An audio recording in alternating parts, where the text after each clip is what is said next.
Welcome to Make Your Statement, the podcast where we uncover the stories behind the people who are making a real difference in their communities and industries. Today we're going to talk about a topic which is sadly affecting thousands of families, not only in our local area but across the UK, and that is food poverty. Today I'm joined by Emma Rapley, who is the manager of Salford Foodbank, part of the Trussell network. So welcome, Emma. Thank you for joining us today. No problem, thank you. To begin with, can you tell us a little bit about yourself and your background? Of course, yeah. So, I've always worked in charities, right from kind of been at school, university. I first was interested in kind of charity work, event work, fundraising through the Duke of Edinburgh Award. Okay. That's what kind of started off the interest. And then I've worked for several different charities. Now I'm managing the team at Salford Foodbank. Excellent. Is, good fun, busy, full on, but really interesting and kind of, rewarding work as well. Good, okay. So as the manager of Salford Foodbank then, what does your sort of day-to-day operation look like? So what's the sort of structure of the business? What's the team makeup, etc.? Okay, so we're Salford Foodbank. We cover the whole of Salford area. The basis of what we do is obviously giving out emergency food parcels to anybody in food poverty across Salford. So we are based at a warehouse not far from here at Media City, one big warehouse where all the food is donated and sorted and packed up. And then we deliver all that food to 7 different centres around Salford where people then can access the food parcels, those that are in need of the food.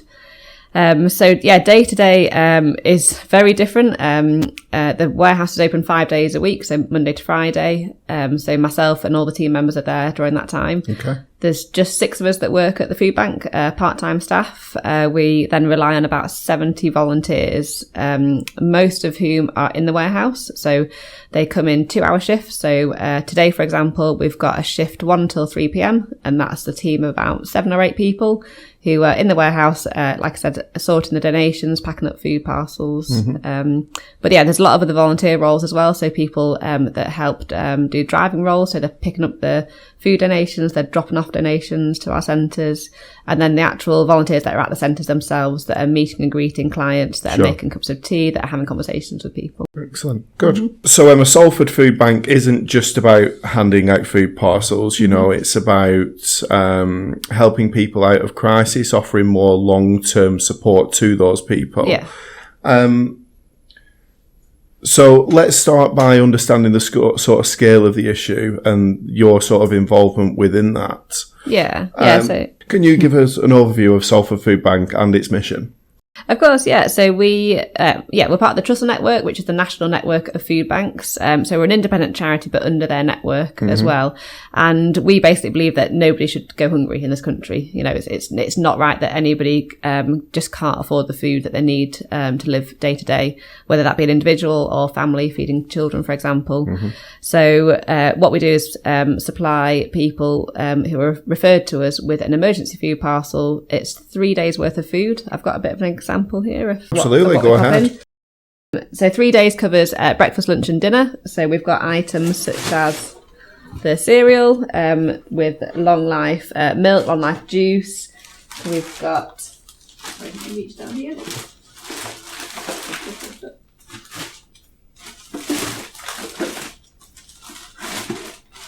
So we've got things like soup and beans that cover lunches. And then we give several items for dinner items. So pasta, rice, that goes with tinned meat, tinned vegetables, tinned potatoes, pasta sauce. So there's a lot of thought put into the items that go into the food parcel to make sure it is substantial enough for 3 days worth of food to cover anybody in the household. So we'll see individuals, but we'll also see big families that are living kind of multi-generational, lots of kids, aunties, uncles, grandparents in the house. Sure. So the meals are covered as well as any snacks, drinks, tea, coffee, the milk, and extra items. So it's more than just the food parcel, like you mentioned. Obviously, we're offering extra support as well. So several years ago, when we first started up, it was just a case of here's a bag of food and people will be sent on their way. But now we are able to give an awful lot more. So we give, for example, pet food to those people that require it. We offer toiletries and sanitary items to people as well. Essential items like shower gel, shampoo, soap. We have what we call miscellaneous items, so items that are donated that kind of don't fit into the category of the food parcel. So things like flour, sugar, mayonnaise, other sauces. So often they'll be put out on the table at our food bank centres, so people can have the food parcel but help themselves to extra items as well.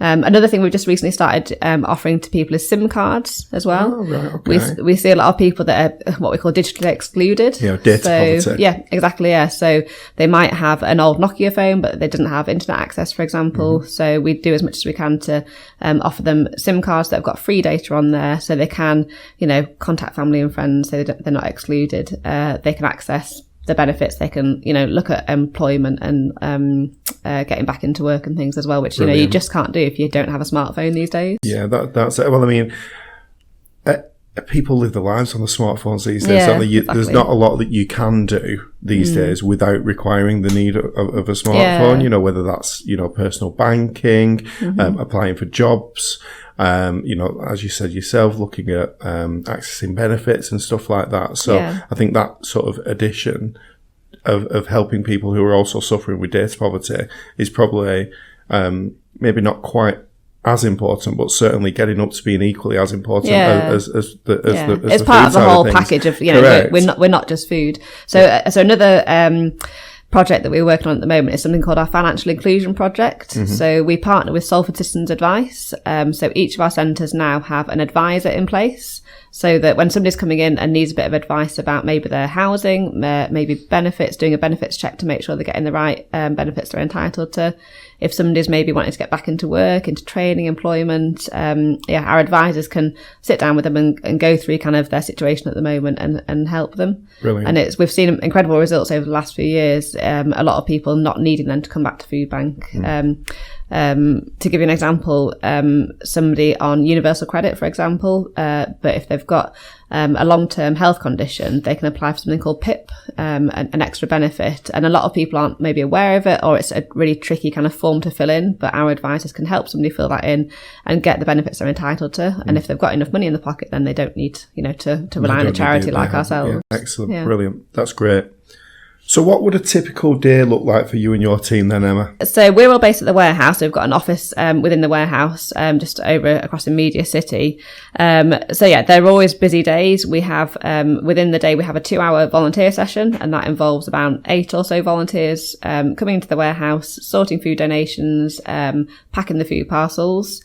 3 days a week, our van is out on delivery to all our centres. So that involves a team filling the van with all our crates of food, going out on delivery, coming back, refilling, restocking, making sure each centre has got enough of the parcels, as well as the toiletries, the pet food, all the extra items have to be organised. Our back doorbell is regularly ringing, and that's people coming in with donations. So that could be somebody that we're expecting. So, for example, a volunteer who picks up the donations from Sainsbury's every single week for us. We have boxes or like donation points at each supermarket around Salford where customers can give donations, and then we have volunteers that pick those up and bring them to our warehouse. But often it can be kind of ring of a doorbell and just an unexpected, a local church, a local business that suddenly says, we've got a van full of food for you, which is always a lovely surprise to receive. Yeah. Good. It's a busy day in the warehouse, a lot going on. And then obviously the telephone ringing quite a lot, and that can be, local people wanting to support us, or on the other side, local people needing our help, and people often ringing us for the first time, feeling kind of ashamed or embarrassed, saying, we've never used you before, but I want to know kind of how to go about using the food bank. Or maybe they're asking kind of where the local one is, or how they can be referred to our services. Okay. It's a busy day, but quite varied. Yeah, really varied. Yeah. What would you say the most common reasons people find themselves needing the services of the food bank, Emma? Yeah, it's a real variety of kind of the people we see. So we see individuals and families and couples and things. A real mixture. I've got a few examples here of just kind of who we saw last week, for example. So I think stereotypically, reading the newspapers and things, you think it's people that maybe aren't working on universal credit and maybe don't want to work, but it's not just that at all. It's a real mixture of people. So we see a lot of people, arriving in uniform. For example, last week, a nurse in uniform, NHS job, but as a single parent, she, that wage isn't enough to feed the family. We see a lot of people that are maybe carers for other people, and that's why they can't work. And again, you know, that the benefit system just isn't working at the moment and isn't enough for people. Maybe single parents that, again, you know, don't have the time, or they've got childcare commitments, so they can't work. A lot of people that have got mental health conditions or long-term disabilities, that means that they've not got enough money in the pocket to support themselves. And then a lot of asylum seekers as well, that obviously are on very little money and need some extra support and help. But I'd say, the main reasons really are, the benefit system, universal credit, just isn't enough. A single person by themselves over the age of 25 gets £98 a week to live off. So it's just not realistically enough at all. Yeah. To cover the essentials, to cover all the bills, to cover kind of transport, it's just not enough at all. So that's the main reason we see. And a lot of the time it's also that support network as well, that those people maybe don't have friends, family to fall back on, you know, no parents around, maybe they've moved areas, or just don't have that support network. You know, if it was me in that situation, I'm lucky I've got family around who I could fall back on, but some people just don't have that at all. Sure. They're by themselves. Yeah, so it's a real sort of variety of people from all walks of life. It's really a real mixture. A real mixture. Yeah. And it can be upsetting sometimes at our food bank centres to see these people in these situations. A lot of people that are coming very, like I say, ashamed, embarrassed, kind of don't want to walk through that door for the first time because they don't want to be in that situation. They didn't ever think they'd be in that situation, but it can just be, you know, a sudden, you know, somebody becomes a carer for a family member that's ill. They can't work anymore. You know, they're never expected to be in this situation. People don't have those savings anymore to kind of fall back on, and suddenly they're having to use a food bank. Yeah. But we have incredible teams of volunteers who welcome those people in. You know, they can see those situations. If somebody's really hesitant at the door, they'll make sure they welcome them. Yep. The first question we always ask people when they walk through our door is, would you like a cup of tea? It's that kind of, you know, telling them they feel warm and welcome here. We're offering you a refreshment. So we're not jumping on you about kind of why you're here at all. We'll let you kind of relax, sit down in our kind of cafe style environment, and then talk about, you know, how we can help you today. What more can we offer you? Is it just food that you need today, or is there anything else? So all our volunteers are trained to signpost people. We're very aware of lots of other services, organisations across Salford who we can signpost to, whether it's somebody needs, a grant for to afford school uniform for the kids in September for the school year. Maybe, you know, the fridge is broken and they just can't afford to fix it. You know, there's different charities around who could help them pay for that new fridge. So thank you for all your explanations so far, Emma. It's really insightful, the discussion that we've been having. Do you have any statistics that you're able to share about the what appears to be a growing reliance on food banks, not only in Salford but also nationwide? Yeah, of course. Yeah. So our numbers have gone up incredibly over the last few years. We used to be a fairly small local charity. Now we're pretty sizable. A few stats I've got for you. So back in 2021, in that year, we helped to feed 8,279 people. So still, you know, a fairly big figure. Last year, that went up to 20,320 people. So a huge difference in that 3-year period. And that's obviously kind of in that period we had lockdown and the pandemic. We had the cost of living crisis that hit, you know, a huge amount of people, the energy crisis, and just generally kind of, you know, the bills and the cost of living today is so much more. And the fact that wages and, like we talked about, the benefit system hasn't kind of grown with that at all. Yes. So all those costs are still high, but people are still kind of, you know, got low wages to be able to cover those costs. So just to talk a little bit about how that's impacted us, obviously, you know, we were feeding 8,000 people a few years ago. Now we're feeding about 20,000 a year. So it's had a huge effect on our logistics, our kind of growth and development as a charity, and suddenly needing to keep up with that figure, because we want to be able to say yes to everybody. We don't want to give somebody half a food parcel. You know, it has to be enough food for 3 days for that family, and we don't want to turn people away. So we've grown in terms of our staff team and our volunteer team. The volunteer team growing has meant that we, you know, need to look out for those volunteers a bit more. You know, we don't want a big volunteer turnover, so we're concentrating more on volunteer training, kind of health and safety for volunteers, you know, making them feel very welcome as well and part of the big team. We ended up having to buy a new van a few years ago because we had a very small van to start with, and then it just became, you know, the capacity of it just wasn't enough to be able to deliver to all our centres. Our centres have increased over the years as well. So we now have 7 centres across Salford. The idea being that nobody has to travel too far to the food they need. And all our centres are on really good kind of access points in terms of public transport for people to get to as well. And then in terms of food donations, so again, several years ago, we were in a really lucky position that all the food donations we received were enough to fill the food parcels. Now, sadly, that's not the case, as the demand has gone up and up and the donations have kind of plateaued. You know, we're still very lucky that we're very well supported charity. People often know our name and will give to us, but it's just not enough to fill those food parcels. So we give out about 260 of these parcels every single week. Which means, for example, so there's 2 tins of soup in every food parcel. So every single week we go through over 500 tins of soup. So in terms of scale, it's a huge amount of food. Sure.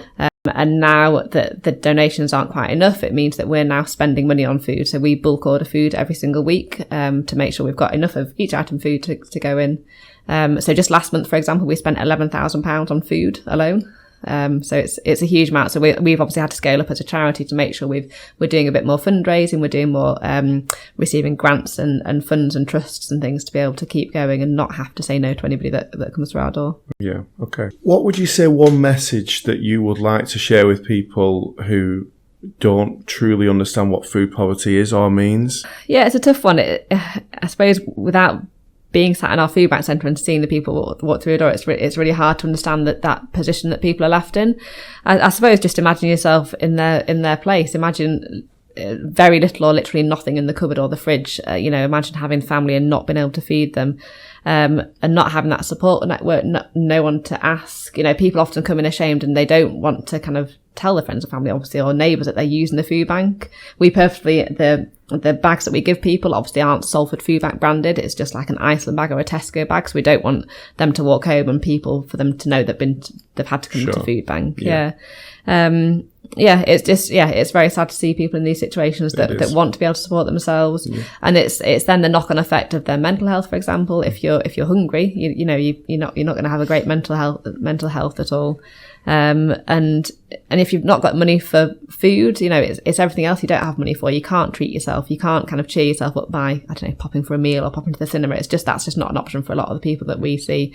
And even holidays, far beyond, what they can afford. So, it's tough to see people in that situation, but it's also kind of heartwarming that we're there for them. We can help them through this tough time, and we see people coming out the other end as well, coming out of that poverty. It must be very rewarding for you and your team, the impact that you're making on people's lives, because I guess for a lot of these people, they don't have anybody else at all. So, just to come back to what we were saying, it's not just about the food, it's about the companionship and the interaction with other people as well, isn't it? Yeah, that's right. Yeah. So most of our food bank centres run as more like a drop-in session, like cafe style. So people can come in and out, not necessarily just using the food bank. They can just come in and pop in and see the volunteers, kind of have a chat, update them.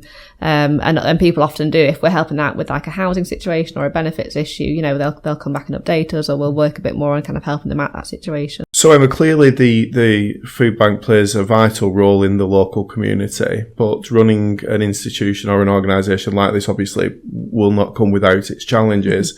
You've been there for 4 years now. So what challenges have you experienced during that period? And is there anything that people can do to help? Sure, yeah. So it's changed a lot as the role over the 4 years since I've been there. We were a much smaller organisation 4 years ago, pre the cost of living crisis, not as many people needed our help. So the role has really changed over the years.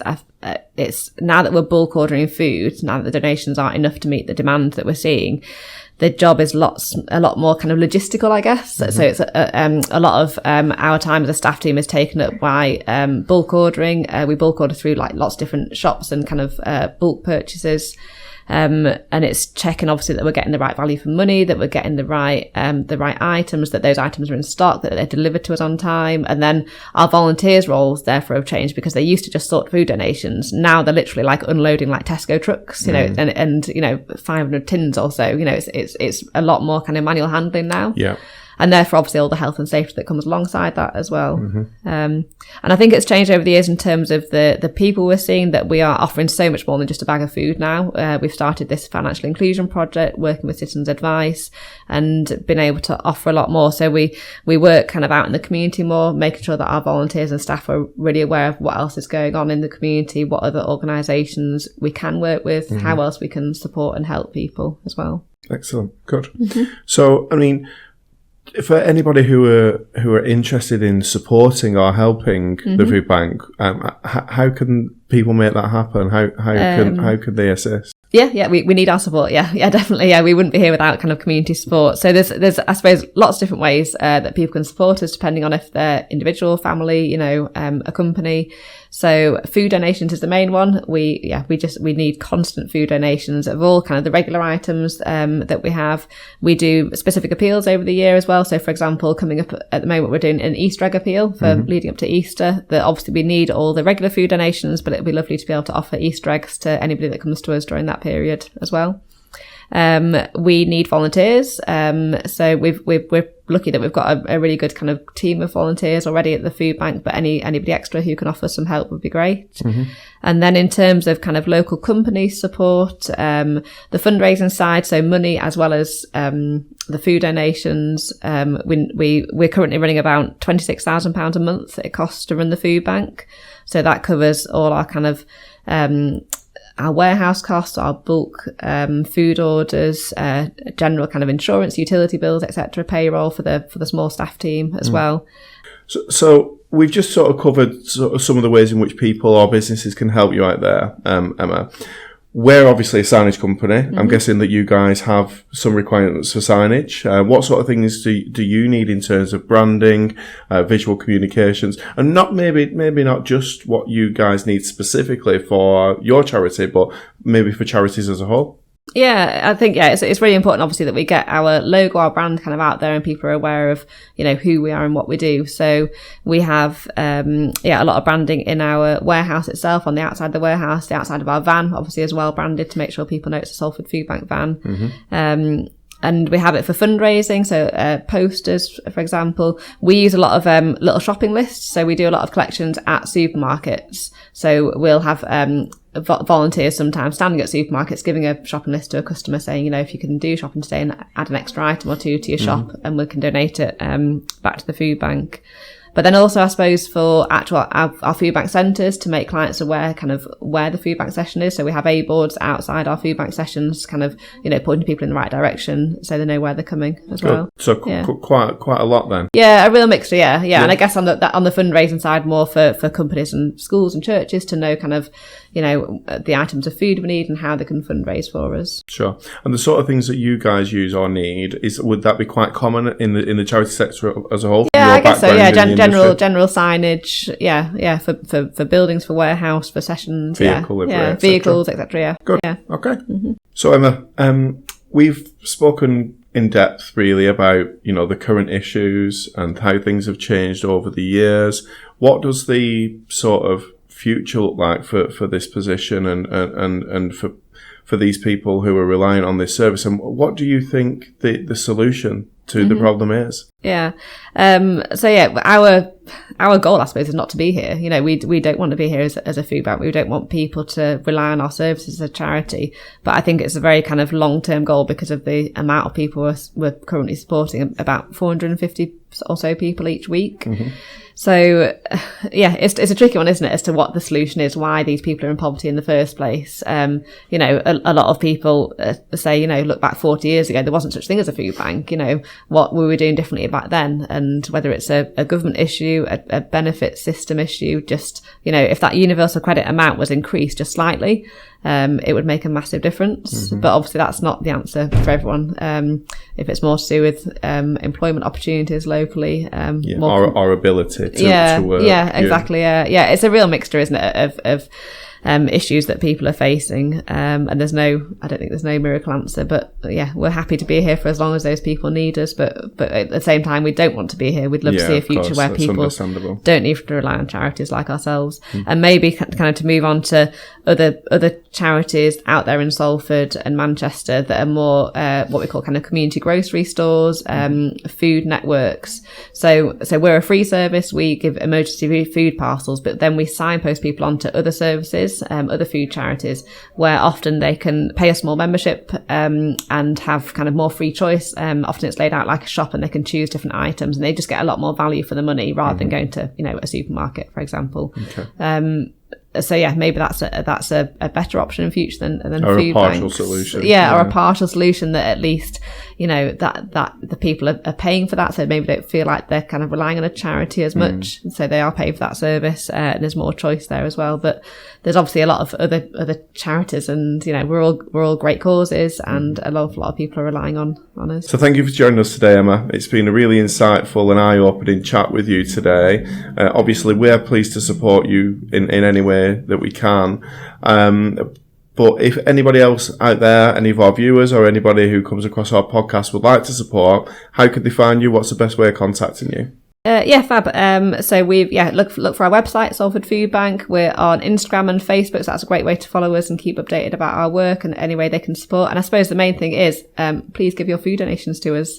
If you're out and about in Salford, we have food donation points at most of the local supermarkets, or you can come straight down to our warehouse at Media City to donate to us. Please do carry on supporting and let us continue to do the work that we can do for people. Fantastic. Brilliant. Okay, thank you for having me. Our pleasure.